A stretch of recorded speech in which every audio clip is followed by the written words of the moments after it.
Hi friends, ನೀವು ನೋಡ್ತಾ ಇದ್ದೀರಾ ನಮ್ಮ ಸಿ ಸೇವಾ ಟೆಕ್ ಯೂಟ್ಯೂಬ್ ಚಾನಲ್ನ. ನಾನು ಈ ವಿಡಿಯೋದಲ್ಲಿ ನಮ್ಮ ಗ್ರಾಮ ಒನ್, ಕರ್ನಾಟಕ ಒನ್ ಅಥವಾ ಬೆಂಗಳೂರು ಒನ್ ಕೇಂದ್ರಗಳಲ್ಲಿ ಹೇಗೆ ಅಥವಾ ಯಾವುದೇ ಇದರಲ್ಲಿ ಹೇಗೆ ನಾವು ವಾಸಸ್ಥಳ ದೃಢೀಕರಣ ಅಂದ್ರೆ ರೆಸಿಡೆನ್ಸಿಯಲ್ ಸರ್ಟಿಫಿಕೇಟ್ ನ ಅರ್ಜಿ ಸಲ್ಲಿಸುವ ಸಂಪೂರ್ಣ ಮಾಹಿತಿಯನ್ನ ನಾನು ಈ ವಿಡಿಯೋದಲ್ಲಿ ನಿಮ್ಗೆ ತಿಳಿಸ್ತಾ ಇದ್ದೀನಿ. ಹಾಗೆ ನನ್ನ ಇತ್ತೀಚಿನ ಸಬ್ಸ್ಕ್ರೈಬ್ ವ್ಯೂವರ್ಸ್ ಆಗ್ಲಿ ಅಥವಾ ಹೊಸ ಅದಾಗಿ ನನ್ನ ವಿಡಿಯೋನ ನೋಡ್ತಾ ಇದ್ರೆ ಅವ್ರಿಗೂ ಕೂಡ ಮತ್ತೆ ನನ್ನ ಹಳೆಯ ಸಬ್ಸ್ಕ್ರೈಬರ್ ಮತ್ತು ವ್ಯೂವರ್ಸ್ಗೂ ಕೂಡ ಧನ್ಯವಾದಗಳನ್ನ ತಿಳಿಸ್ತಾ, ಏನಾದ್ರೂ ನೀವು ಹೊಸದಾಗಿ ನೋಡ್ತಾ ಇದ್ರೆ ನಮ್ಮ ವಿಡಿಯೋವನ್ನ ಸಬ್ಸ್ಕ್ರೈಬ್ ಮಾಡಿ, ಪಕ್ಕದಲ್ಲಿ ಬರುವ ಬೆಲ್ ಬಟನ್ ಅನ್ನ ಕ್ಲಿಕ್ ಮಾಡಿ. ಹಾಗೆ ನೀವು ಈ ವಿಡಿಯೋವನ್ನ ಸಂಪೂರ್ಣ ನೋಡ್ಬೇಕಾಗುತ್ತೆ. ಪ್ರತಿಯೊಂದು ಮಾಹಿತಿಯನ್ನು ನಾನು ಈ ವಿಡಿಯೋದಲ್ಲಿ ನಿಮ್ಗೆ ತಿಳಿಸ್ತಾ ಇದ್ದೀನಿ.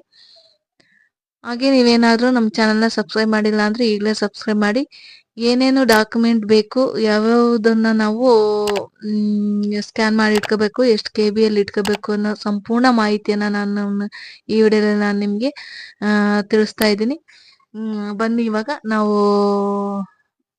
ನಾವು ಅತಿ ಹೆಚ್ಚು ನಾವು ಕ್ರೋಮ್ಗಿನ ಮೊಜಿಲ್ಲಾ ಫೈರ್ಫಾಕ್ಸ್ ನ ನಮ್ಮ ಕರ್ನಾಟಕ ಗ್ರಾಮ ಒನ್ ಕೇಂದ್ರಗಳಲ್ಲಿ ಹೆಚ್ಚು ಯೂಸ್ ಮಾಡ್ತೀವಿ. ಹಾಗಾಗಿ ನಾವು ಮೊಜಿಲ್ಲಾ ಫೈರ್ಫಾಕ್ಸ್ ನ ನಾವು ಇವಾಗ ಓಪನ್ ಮಾಡೋಣ. ಮೊಜಿಲ್ಲಾ ಫೈರ್ಫಾಕ್ಸ್ ನ ಓಪನ್ ಮಾಡಿದೀನಿ. ನಾವಿಲ್ಲಿ ಸರ್ಚ್ ಕೊಡೋಣ. ಸೇವಾ ಸಿಂಧು ಅಂತೇಳಿ ಸೇವಾ ಸಿಂಧು ಲಾಗಿನ್ ಅಂತ ಕೊಟ್ರೆ ಸಾಕು, ಈ ರೀತಿ ಪೇಜ್ ಓಪನ್ ಆಗುತ್ತೆ. ನಾವು ಏನಾದ್ರೂ ನಮ್ಮ ಕರ್ನಾಟಕವನ್ನು ಗ್ರಾಮವನ್ನು ಆಪ್ ಮುಖಾಂತರ, ಕ್ಲೈಂಟ್ ಆಪ್ ಮುಖಾಂತರನು ಕೂಡ ಸೇವಾ ಸಿಂಧುನ ಓಪನ್ ಮಾಡ್ಬೋದು. ನಾನಿಲ್ಲಿ ಡೈರೆಕ್ಟ್ ಓಪನ್ ಮಾಡಿ ತೋರಿಸ್ತಾ ಇದ್ದೀನಿ. ಅದರಲ್ಲಿ ಸೇವಾ ಸಿಂಧು 1 ಅಂತ ಇರುತ್ತೆ, ಅದ್ರ ಮೇಲೆ ಕ್ಲಿಕ್ ಮಾಡ್ಬೇಕಾಗುತ್ತೆ. ಸೀದಾ ನಮಗೆ ಲಾಗಿನ್ ಪೇಜ್ಗೆ ಹೋಗುತ್ತೆ. ನಮ್ಮ ಕರ್ನಾಟಕ ಒಂದು ಗ್ರಾಮ ಯಾವ್ದು ಲಾಗಿನ್ ಯೂಸರ್ ID ಪಾಸ್ವರ್ಡ್ ಅನ್ನ ನಮಗೆ ಕೊಟ್ಟಿರ್ತಾರೋ ಆ ಯೂಸರ್ ID ನಾನಿಲ್ಲಿ ನನ್ನ ಯೂಸರ್ ID ಪಾಸ್ವರ್ಡ್ ನ ಹಾಕಿ ಲಾಗಿನ್ ಮಾಡ್ತಾ ಇದ್ದೀನಿ. ವೆಯ್ಟ್ ಮಾಡಿ, ಲಾಗಿನ್ ಆಗುತ್ತೆ. ಇದು ತುಂಬಾ ಸ್ಲೋ ಇರುತ್ತೆ, ಹಾಗಾಗಿ ಆಕ್ಚುಲಿ ನೀವು ಏನೇ ಅಪ್ಲಿಕೇಶನ್ ಹಾಕ್ಬೇಕಾದ್ರೆ ಎಲ್ಲ ಹಿಸ್ಟ್ರಿನ ಕ್ಲಿಯರ್ ಮಾಡಿ ಹಾಕ್ಬೇಕಾಗುತ್ತೆ. ಈ ರೀತಿ ನಮಗೆ ಸೇವಾ ಸಿಂಧು ಸರ್ವಿಸ್ ಪ್ಲಸ್ ಓಪನ್ ಆಗುತ್ತೆ. ಈ ಕಡೆ ಲೆಫ್ಟ್ ಸೈಡ್ ಅಲ್ಲಿ ನಾವು ಅಪ್ಲೈ ಫಾರ್ ಸರ್ವಿಸ್ ಮೇಲೆ ಕ್ಲಿಕ್ ಮಾಡಬೇಕಾಗುತ್ತೆ.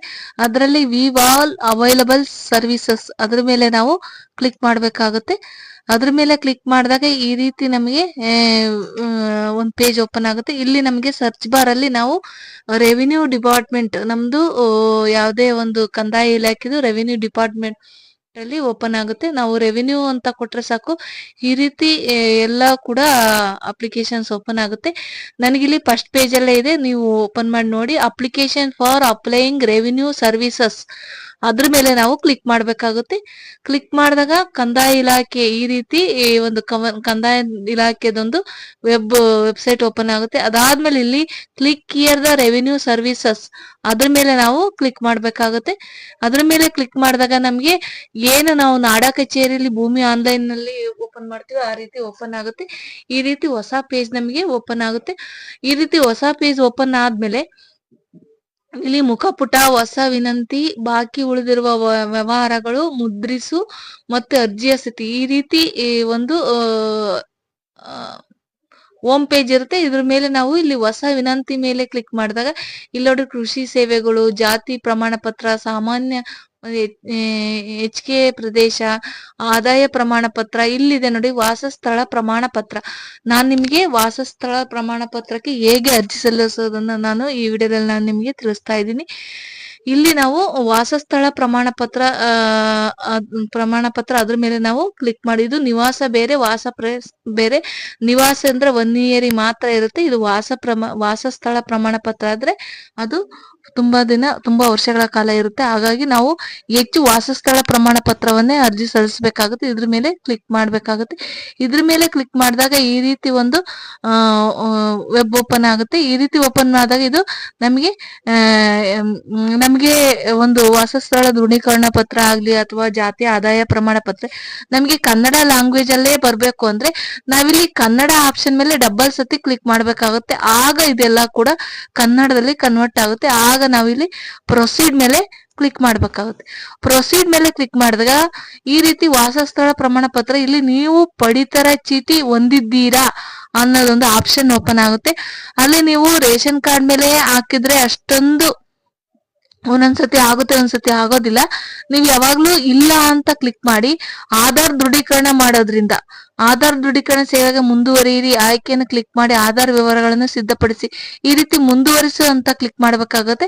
ಇಲ್ಲಿ ಕ್ಲಿಕ್ ಮಾಡ್ಬಿಟ್ಟು ಇಲ್ಲಿ ಆಧಾರ್ ಅಲ್ಲಿರುವ ಹಾಗೆ ನೇಮ್ ಅನ್ನ ನಾವು ಟೈಪ್ ಮಾಡ್ಬೇಕಾಗುತ್ತೆ ಮತ್ತೆ ಆಧಾರ್ ನಂಬರ್ನ ಹಾಕ್ಬೇಕಾಗುತ್ತೆ. ನಾನೀಗ ನಿಮ್ಗೆ ಹಾಕ್ಬಿಟ್ಟು ತೋರಿಸ್ತೀನಿ. ಇಲ್ಲಿ ಕನ್ನಡದಲ್ಲಿ ಆಧಾರಲ್ಲಿರುವ ಹಾಗೆ ಹೆಸರು ಮತ್ತೆ ಆಧಾರ್ ನಂಬರ್ ಕೊಟ್ಟು ಸಬ್ಮಿಟ್ ಕೊಡ್ಬೇಕಾಗುತ್ತೆ. ಅದಾದ್ಮೇಲೆ ಈ ರೀತಿ ಓಪನ್ ಆಗುತ್ತೆ. ಈ ರೀತಿ ಜಿಲ್ಲೆ ಮತ್ತೆ ನಗರ ಎಲ್ಲಾದೇ ಆಯ್ಕೆ ಆಗಿರುತ್ತೆ. ನಾವು ತಾಲೂಕು ಮತ್ತೆ ವಿಲೇಜ್ ನ ಆಯ್ಕೆ ಮಾಡ್ಬೇಕಾಗುತ್ತೆ. ಅದಾದ್ಮೇಲೆ ಇಲ್ಲಿ ಶ್ರೀಮತಿನೋ ಶ್ರೀನೋ ಕುಮಾರಿನೋ ಅನ್ನೋದನ್ನ ಆಯ್ಕೆ ಮಾಡ್ಬೇಕಾಗುತ್ತೆ. ಹೆಸರಿಗೆ ಅದು ಹೆಸರ ಅದರಲ್ಲಿರುವ ಹಾಗೆ ಬಂದಿರುತ್ತೆ. ಇದಾದ್ಮೇಲೆ ಬಿನ್ ಅಥವಾ ತಂದೆ ಅಥವಾ ಗಂಡನ ಹೆಸರನ್ನ ಇಲ್ಲಿ ಯಾರ ತರ ಅದನ್ನ ಸೆಲೆಕ್ಟ್ ಮಾಡಿ ಅವ್ರ ಹೆಸರನ್ನ ಕನ್ನಡದಲ್ಲಿ ನಾವು ಟೈಪ್ ಮಾಡ್ಬೇಕಾಗುತ್ತೆ. ನಿಮಿಷ ಟೈಪ್ ಮಾಡೋಣ.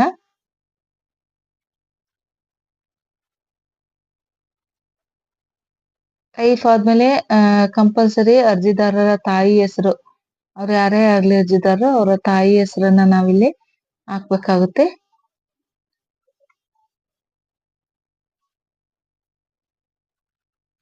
ಹೆಸರು ಹಾಕಿದ್ಮೇಲೆ ಇಲ್ಲಿ ನಾವು ವಿಳಾಸವನ್ನ ಕನ್ನಡದಲ್ಲಿ ಹಾಕ್ಬೇಕಾಗುತ್ತೆ. ಅದಾದ್ಮೇಲೆ ಅವರ ಅರ್ಜಿದಾರರ ಮೊಬೈಲ್ಗೆ OTP ಹಾಕಿ OTP ತಗೊಂಡು ವೆರಿಫೈ ಮಾಡಿರ್ಬೇಕಾಗುತ್ತೆ. ಅದನ್ನು ಕೂಡ ನಾನು ಮಾಡಿದ್ದೀನಿ ಇಲ್ಲಿ. ಅದಾದ್ಮೇಲೆ ಒಂದು ಜಿಮೇಲ್ಗೆ ಅವ್ರ ಜಿಮೇಲ್ ಗೆ ನಾವು ಜಿಮೇಲ್ ಹಾಕ್ಬಿಟ್ಟು OTP ಕಳಿಸಿ ಅದಕ್ಕೂ ಕೂಡ ವೆರಿಫೈ ಮಾಡ್ಬೇಕಾಗುತ್ತೆ. ವೆರಿಫೈ ಮಾಡ್ತೀನಿ ಈಗ. OTP ಸೆಂಡ್ ಆಗುತ್ತೆ ಜಿಮೇಲ್ಗೆ, ಅದನ್ನು ಕೂಡ ನಾವು ಇಲ್ಲಿ ಹಾಕಿ ಅಷ್ಟ್ರೊಳಗಡೆ ಇಲ್ಲಿ ಡಿಜಿ ಲಾಕರ್ಗೆ ಎಸ್ ಆರ್ ನೋ ಅಂತ ಕೇಳುತ್ತೆ, ನಾವು ಎಸ್ ಅಂತ ಕೊಡ್ಬೇಕಾಗುತ್ತೆ. ಆದ್ಮೇಲೆ ಇನ್ ಪರ್ಸನ್ ಅಂತ ಪೋಸ್ಟ್ ಅಥವಾ ಇನ್ ಪರ್ಸನ್ ಕೇಳುತ್ತೆ, ಅದನ್ನು ಕೂಡ in person. OTP hockey verify ಆಗುತ್ತೆ. ವೆರಿಫೈ ಆದ್ಮೇಲೆ ಎರಡು ಕೂಡ OTP ವೆರಿಫೈ ಸಕ್ಸಸ್ಫುಲಿ. ಅದಾದ್ಮೇಲೆ ಮುಂದುವರಿಸಿ ಅಂದ್ಮೇಲೆ ಕ್ಲಿಕ್ ಮಾಡ್ಬೇಕಾಗತ್ತೆ. ಅದಾದ್ಮೇಲೆ ಇಲ್ಲಿ ಎಷ್ಟು ವರ್ಷ ವಾಸವಾಗಿದ್ದಾರೆ ಅನ್ನೋದನ್ನ, ಎಷ್ಟು ವರ್ಷ ಎಷ್ಟು ತಿಂಗಳು ವಾಸವಾಗಿದ್ದಾರೆ, ನಾವೇನು ಈ ಸ್ಟಾಂಪ್ ಪೇಪರ್ 100 ರೂಪೀಸ್ ಈ ಸ್ಟಾಂಪ್ ಪೇಪರ್ ಒಂದು ಬೇಕಾಗಿರುತ್ತೆ ಇದಕ್ಕೆ, ಅದ್ರ ಮೇಲೆ ನಾವು ಇಷ್ಟು ವರ್ಷ ಎಷ್ಟು ತಿಂಗಳಿಂದ ವಾಸವಾಗಿದ್ದಾರೆ ಅಂತ ಹಾಕ್ಸಿರ್ತೀವಲ್ಲ ಅಷ್ಟು ಅದನ್ನ ಇಲ್ಲಿ ನಾವು ಹಾಕ್ಬೇಕಾಗತ್ತೆ. ಅದಾದ್ಮೇಲೆ ಇಲ್ಲಿ ಫೈಲ್ಗಳನ್ನ ಅಪ್ಲೋಡ್ ಕೇಳುತ್ತೆ. ಇಲ್ಲಿ ಒಂದು ಆಧಾರ್ ಕಾರ್ಡು, ರೇಷನ್ ಕಾರ್ಡು ಮತ್ತೆ ಈ ಸ್ಟಾಂಪ್ ಪೇಪರ್ ಏನ್ 100 ರೂಪೀಸ್ ತಗೊಂಡಿರ್ತೀವ ಅದನ್ನ ಕೂಡ PDF ಫೈಲ್ ಅಲ್ಲಿ 200 KB ಅಲ್ಲಿ ನಾವು ಒಳಗಡೆನೆ ನಾವು ಸ್ಕ್ಯಾನ್ ಮಾಡಿ ಇಟ್ಕೋಬೇಕಾಗುತ್ತೆ. ನಾನು ಇವಾಗ ರೇಷನ್ ಕಾರ್ಡ್ ನ ಅಪ್ಲೋಡ್ ಮಾಡ್ತಾ ಇದ್ದೀನಿ. 200 KB ಒಳಗಡೆ ಇರುತ್ತೆ ಅದು PDF ಫೈಲ್. ನೀವ್ ಎಲ್ಲಿ ಸ್ಕ್ಯಾನ್ ಮಾಡಿ ಇಟ್ಕೊಂಡಿರ್ತೀರ ಅದನ್ನ PDF ಫೈಲ್ ನ ಇಲ್ಲಿ ಅಪ್ಲೋಡ್ ದ ಫೈಲ್ ಅದ್ರ ಮೇಲೆ ಕ್ಲಿಕ್ ಮಾಡಬೇಕಾಗುತ್ತೆ. ಅದಾದ್ಮೇಲೆ ನಾವು ಗುರುತಿನ ಪುರಾವೆ ಅಂತ ಕೇಳುತ್ತೆ. ಅದಕ್ಕೆ ನಾವು ಆಧಾರ್ ಕಾರ್ಡ್ ನ ನಾವು ಹಾಕ್ಬಹುದು. ಐಡೆಂಟಿಫಿಕೇಶನ್ ಇದನ್ನ ಆಧಾರ್ ಕಾರ್ಡ್ ನ ಅಪ್ಲೋಡ್ ಮಾಡ್ತಾ ಇದ್ದೀನಿ. ಪಕ್ಕದಲ್ಲಿ ಬರೋ ಅಪ್ಲೋಡ್ ಇದ್ರ ಮೇಲೆ ಕ್ಲಿಕ್ ಮಾಡ್ಬೇಕಾಗುತ್ತೆ. ಅದಾದ್ಮೇಲೆ ವಿಳಾಸದ ಪುರಾವೆ ಅಂತ ಕೇಳುತ್ತೆ. ಅದಕ್ಕೂ ಕೂಡ ನಾವು ಆಧಾರ್ ಕಾರ್ಡ್ ನೇ ಹಾಕ್ಬಹುದು. ನಾನು ಆಧಾರ್ನ ಅಪ್ಲೋಡ್ ಮಾಡ್ತಾ ಇದ್ದೀನಿ.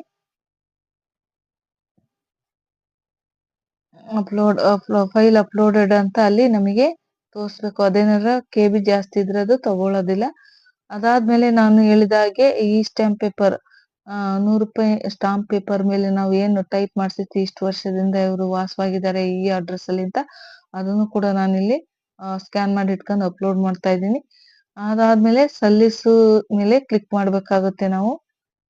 ಸಲ್ಲಿಸು ಮೇಲೆ ಕ್ಲಿಕ್ ಮಾಡ್ಬೇಕು.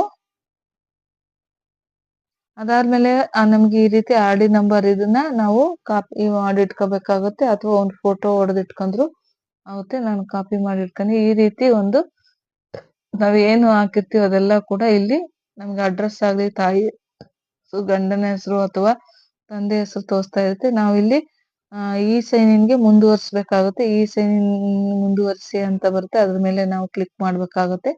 ಒಂದ್ಸತಿ ಚೆಕ್ ಮಾಡ್ಕೊಳ್ಳಿ. ಈ ಸೈನ್ ಇನ್ ಮೇಲೆ ನಾವು ಕ್ಲಿಕ್ ಮಾಡ್ಬೇಕಾಗುತ್ತೆ. ಕ್ಲಿಕ್ ಮಾಡಿದ್ಮೇಲೆ ಯಾರ ಅರ್ಜಿದಾರ ಇರುತ್ತೋ ಅವ್ರದ ಆಧಾರ್ ಕಾರ್ಡ್ ನ ಈ ಸೈನ್ ಇನ್ ಮಾಡ್ಬೇಕಾಗತ್ತೆ. ನಿಮ್ದೇನಾರ ಅಥವಾ ಯಾರ್ದಾರು ಬೇರೆಯವ್ರದಾರು ಈ ಸೈನ್ ಇನ್ ಮಾಡಿದಿರೋದು ಅದು ಈ ಸೈನ್ ಇನ್ ಫೇಲ್ಯೂರ್ಡ್ ಆಗುತ್ತೆ. ಆಧಾರ್ ಕಾರ್ಡ್ ಹಾಕಿ OTP ನಾವು ತಗೊಂಡು ಈ ಸೈನ್ ಇನ್ ಮಾಡ್ಬೇಕಾಗುತ್ತೆ. ವೇಟ್ ಮಾಡಿ, OTP ಬರ್ಲಿ. ಸರ್ವರ್ ಸ್ಲೋ ಇದ್ದಾಗ OTP ಬರೋದಿಲ್ಲ. ಹಂಗಾಗಿ ಈಗ OTP ಹೋಯ್ತು. OTP ನ ತಗೊಳ್ಳೋಣ. OTP ಹಾಕ್ಬಿಟ್ಟು ಸಬ್ಮಿಟ್ ಅಂತ ಕ್ಲಿಕ್ ಕೊಡೋಣ. ಅದಾದ್ಮೇಲೆ ಇಲ್ಲಿ ನಮ್ಗೆ ಪೇಮೆಂಟ್ ಮೋಡಿಗೆ ಕೇಳುತ್ತೆ.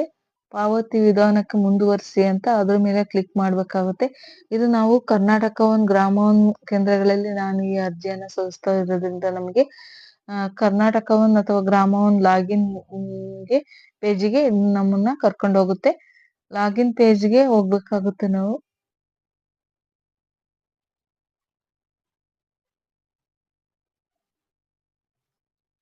ಈ ರೀತಿ ನಮ್ಮ ಕರ್ನಾಟಕ ಲಾಗಿನ್ ಪೇಜಿಗೆ ನಾವು ಪಾಸ್ವರ್ಡ್ ಅದು ನಮ್ಮ ಯೂಸರ್ ಐಡಿ ಹಾಕ್ಬಿಟ್ಟು ಲಾಗಿನ್ ಮಾಡಬೇಕಾಗುತ್ತೆ. ಅಲ್ಲಿ 1 ಇಂದ ಹಿಡಿದು 9 ವರೆಗೂ ನ್ಯೂಮರಿಕಲ್ ನಂಬರ್, ಇದು ಮೊಬೈಲ್ ನಂಬರ್ ಹಾಕಿರೋ ಹಿಡಿದು ಅದನ್ನ ನಾವು ತೆಗಿಬೇಕಾಗುತ್ತೆ. ಮೇಲೆ ಎಷ್ಟು ಅಮೌಂಟ್ ಅಂತ ನಮಗೆ ತೋರಿಸುತ್ತೆ ಅಷ್ಟು ಅಮೌಂಟ್ ಅನ್ನ ಇಲ್ಲಿ ಮಾಡಿ ಆಡ್ ಅಂತ ಕೊಡ್ಬೇಕಾಗುತ್ತೆ.